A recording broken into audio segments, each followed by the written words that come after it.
Welcome back. You're still watching World Inside with me, Tian Wei. The program coming to you live from Beijing. We now turn to Kashmir, where India and Pakistan exchanged their heavy fire in the region on Saturday. The latest escalation in the long disputed territory started around 2 weeks ago when New Delhi stripped the region of its autonomous status.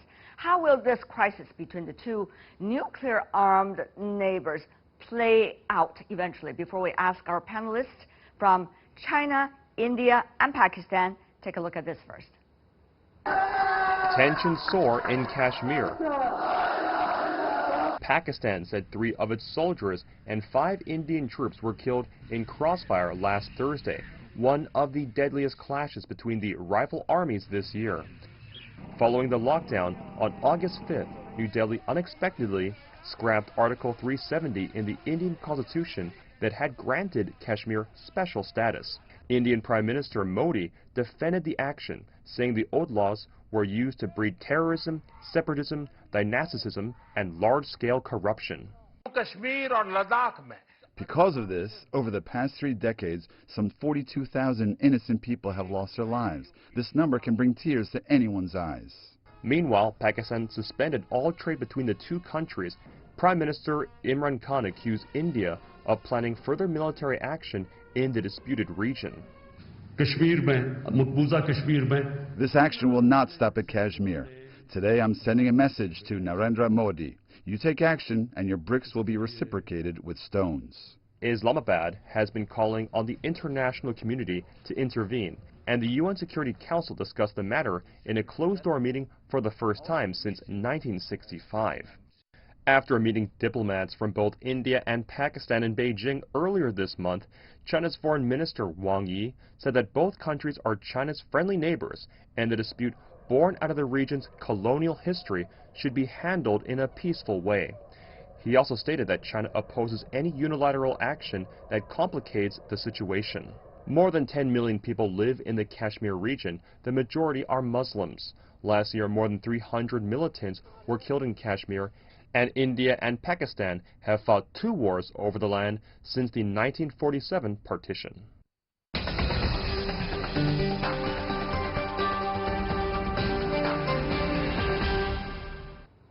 So how bumpy is the road for India and Pakistan over Kashmir? Let's ask our panelists from the 3 sides.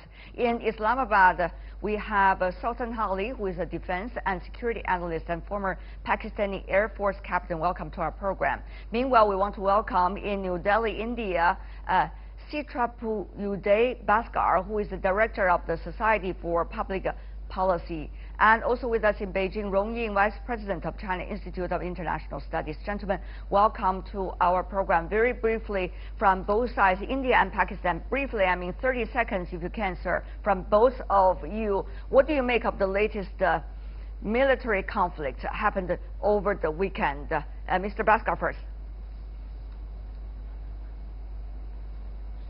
The situation is slightly tense, and yes, India had lost 1 soldier on Saturday, and this was what we call as the firing from the other side. The line of control, as we call it, between India and Pakistan has been quote-unquote hot for a long time, and yes, it is a situation that needs to be brought under control, and nobody likes to lose lives, particularly of soldiers. So to that extent, it is something that has caused a certain amount of dismay on this side, largely because we feel that the firing that has taken place from across the border by the Pakistani troops is something that is seeking to exploit the situation in Kashmir just now. Okay, Mr. Hali, to be fair, also same time for you, sir. Go ahead.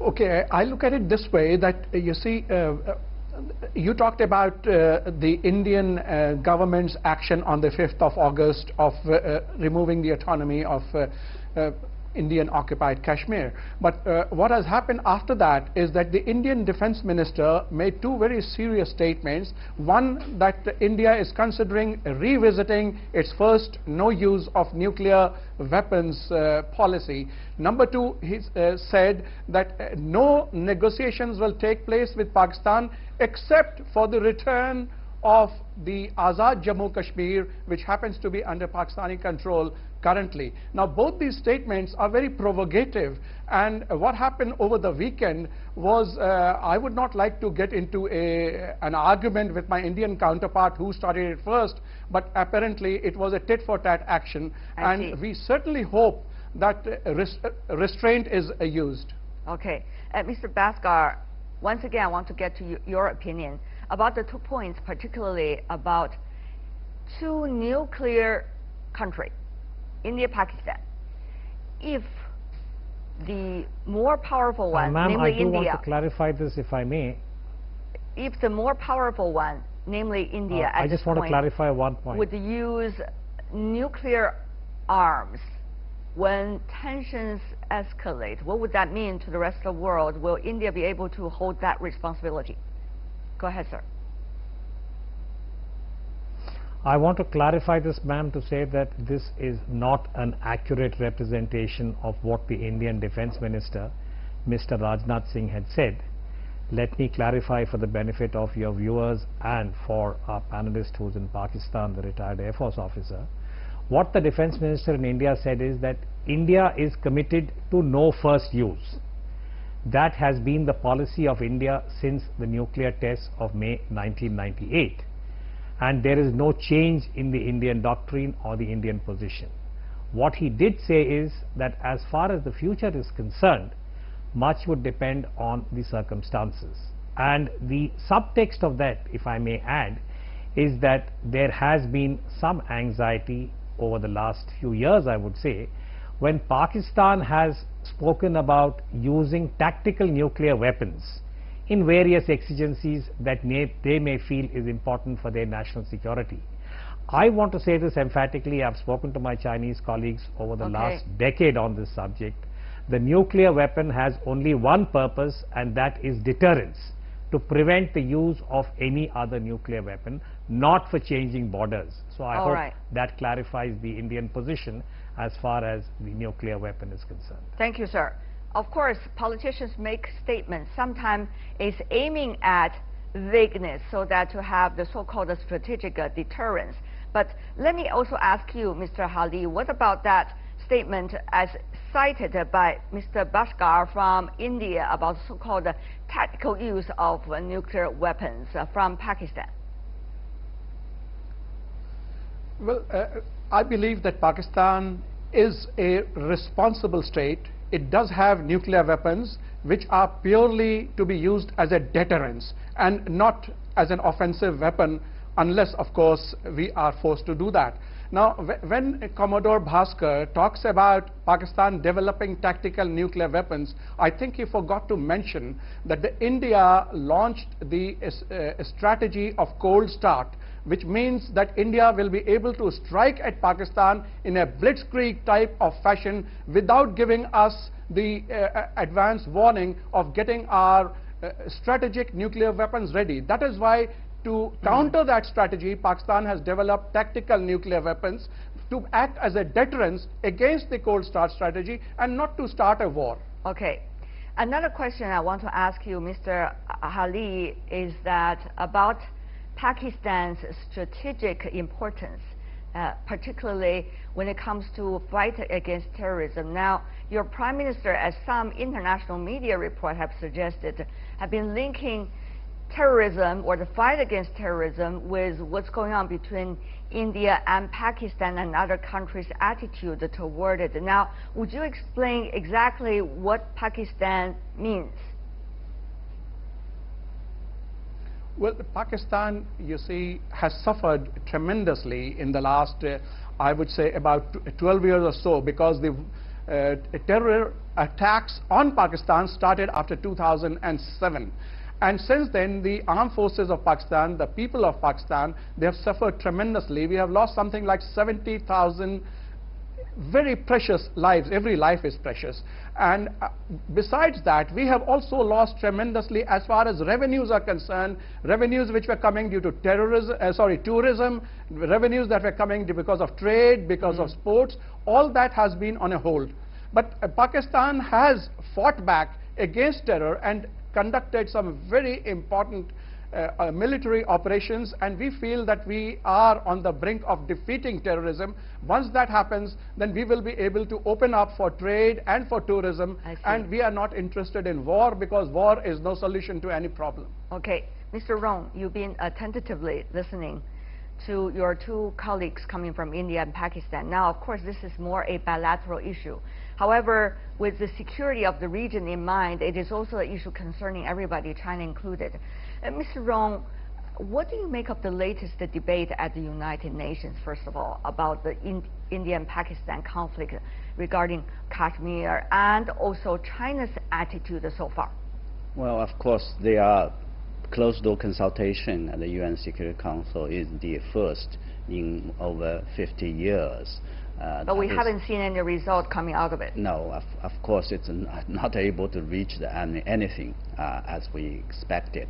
The question or the problem now having is that exactly the concern or the kind of a scenario where international community, including China, is very much concerned that this region, the issue, the dispute of Kashmir is a kind of flashpoint that over the past 70 years and more has caused 4 wars between India and Pakistan. Yes, and ever since the explosion or nuclear testing in 1998, the exchange, the confrontation has a nuclear sort of dimension. And even though, as the two our colleagues have talked about, they all seems to want to say that they are very much cautious about how to use the nuclear powers, and they are all thinking of deterrence, and it is really a kind of a concern, and that it may, if there are any miscalculations, if there are any problem result of that, then it will be a big disaster. Right. And of course, India's the defense minister statement is also very much concerned, even though I think my colleagues are talking about there are some sort of caveats to that, but it was. What about the terrorism issue? Terrorism issue is exactly, I think, the issue that both India and Pakistan should focus on. But because of this new development, it seems that the conversation or the any possible collaboration now is being the deviation to that. And I would add one more dimension, that is the regional security and stability. We have recently, in the past 3 days, 3 explosions in Afghanistan, and we know there are the burning issues in Middle East. So this region has enough troubles, and we don't want to have any trouble at all, let alone a possible nuclear sort of conflict. I see. Obviously, nobody wants to see further escalation of the tensions, I guess, either from India and Pakistan. But the question is really what to do from both sides and what they are willing to do from both sides. Let me, before we wrap up today's discussion, go to you first, Mr. Bhaskar from India, about what do you think India can do to win more trust from the Indian international community, to lessen the concerns of the international community. And really, if you say the purpose is not necessarily to be hostile, what can you do to let the other side know that really the purpose is not about being hostile? Mr. Bhaskar, please. Yeah, first of all, I'd like to make this point again very unambiguously, that from the Indian side, there is no kind of suggestion that there is any nuclear dimension to what is happening now. Yes, the Pakistani Prime Minister has made a statement which, as I said, may have its own logic, but from the Indian perspective, there is absolutely no question of any nuclear dimension. Okay. And what India can do, ma'am, if I may add, just to add to what the Air Marshal from Pakistan had said about the issue of terrorism. Now, the global community is aware, and so is Beijing and your Foreign Office, that today there is a Financial Action Task Force, which is a global body. It has arrived at a conclusion that Pakistan is providing certain support to terrorism, terror groups. India has consistently said, if Pakistan stops supporting terror or aiding these groups, it would create the environment for us to have a dialogue on Okay. every issue that Pakistan would like to discuss. To be fair, you I would also have call that a 30 seconds, so constructive let me go to suggestion. you, The Mr. MRC might Hali, like in to Pakistan. 30 seconds, please, sir. Yes. Okay. For the future, you see, there is a possible solution only if the two sides talk. But if India continues to refuse to talk and places the caveat that unless Pakistan stops supporting terrorism.